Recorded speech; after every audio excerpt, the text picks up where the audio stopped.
massively shows you how disciplined you need to be to do well, you know? And that's the same as business. Yeah. To do well, you need to be disciplined. Yeah. Or to do better than the next man, you need to be disciplined. And with boxing, you know, the sport itself doesn't hold any prisoners. You know, you don't train, it shows. Yeah. You don't go running, it shows. Yeah. You'll get beat.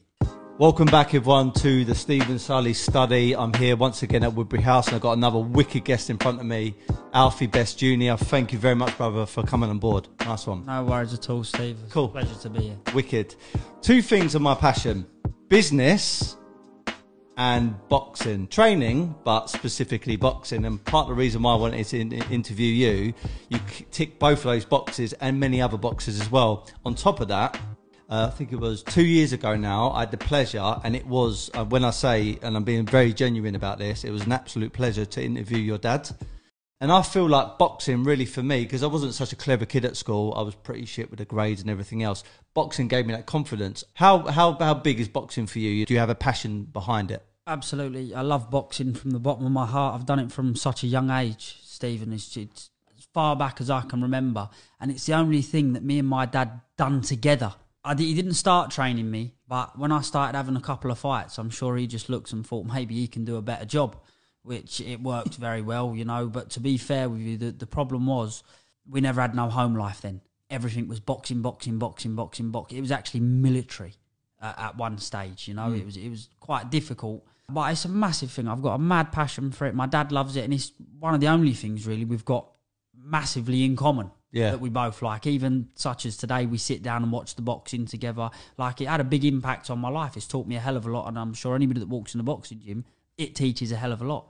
Because I come from what I would call relatively normal background. My mum and dad weren't broke and they weren't rich. It was just kind of normal, yeah? Having someone like your dad who's uber successful and uber driven and uber, like, you know, just focused, do you think, can that give you a bit more pressure in a bad way, or does it give you so much pressure that it gives you inspiration? That's a hard question, to be fair, and the reason being is because, yes, there's immense pressure on me, but only because I want to do better, not for any other reason. You know, I actually want to do better than him. It is a competition. Not that I'd want to see him foul for me to do better. Absolutely not. I'd want to see him strive, make his business the best there is, as big as Virgin, let's say. I want to see him do that, and I want to go again and be better. Like, to be fair, I'm further forward than my dad was when he was my age, but I've had a lot of opportunities arise for me because of who my dad is. You know, a lot of doors have opened because I'm ALFIE Best Jr. There was a couple of years I went through, I don't like this, you know, I want to be my own man. I don't want people to do things for me because of who my dad is. And then after a certain amount of time, I thought, I'll embrace this. You know, why don't I just let it work for me? You know, it is what it is. My dad is who he is. You know, I do want to do better than him. Fortunately for me, these doors are opening, you know, but before I was like, you know, I was saying about people didn't want to do business with people because they was travellers. I wouldn't want to do business with someone because they was doing it for me because my dad. I was gonna bring this up, actually, because not that I had this thought about before the interview, but the paradox is, no, I don't want to do business with them because they're travellers. Oh, he's got so powerful now, I have to do business with him, but I don't want to do business with his son because, you know, he's only doing it because of his old man. And it's mad, because whether you've got loads of money or you're broke or you're this or you're that, there's challenges in both. Social media, how do you feel about it? Is it like a blessing for you? Is it a bit of a hindrance? What's your take on it? I love social media. I think it's a brilliant, brilliant tool if used in the right way.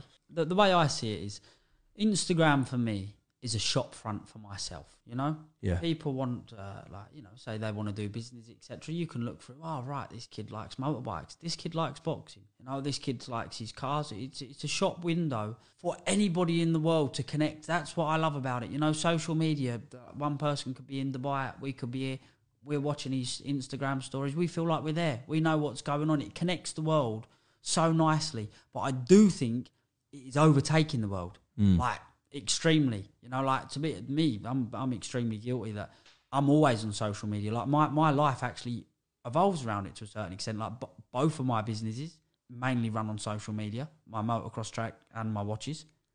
99% have come via Instagram. Yeah. You know, and I think it's a brilliant work tool. if used in the right way. But it could also, like, it could work out very bad. You know, if you're not posting the right stuff, if you're not doing the right thing, then people are going to dislike you. And that's not what you want. Of course, there's people out there that dislike you anyway, but regardless, you can, you know, it is what it is. You can see, like. Have you had to like block people because they've? Never. I would never block anybody. You know, from someone with 20 followers to someone that's got 5 billion followers. You never do that. You know, I don't see the point why. Yeah. You know, my Instagram's there. You feel free to comment on whatever you want. It doesn't bother me. Like, I'm hard skinned. I don't get offended by things like that. I know what I've done. Yeah. I know where I've been. I know what I've gone through. Yeah. You know what I mean? I don't need somebody that I've never met to try and tell me, because I know Terry personally, that I managed to get that role. Yeah. And, you know, I was over the moon. Do you know what? It was one of the best couple of days I ever had. It was unbelievable. It was an experience I'd never, ever, ever forget. I don't care if I never, ever do it again. I'd love to, don't get me wrong, but that was enough. You know what I mean? To see how it all goes on. Terry's unbelievable. The people I was working with as well. And, you know, to look backstage and to see what goes into them films. Like, it is massive, you know. Like, I had to go and get a casting for my hand, and I was thinking to myself, like, I had to go and put a cast out for my hand, and they'd done a whole cast on my hand for literally that much. Like, that's what they'd done the casting for, because in the film role I got stabbed in the hand.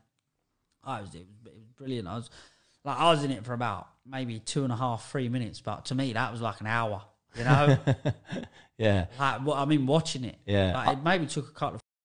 If I were to ask ALFIE Best Junior what "be happy, never content" means to you, what that means to me is obviously be happy, but it's never enough. You always want to go further.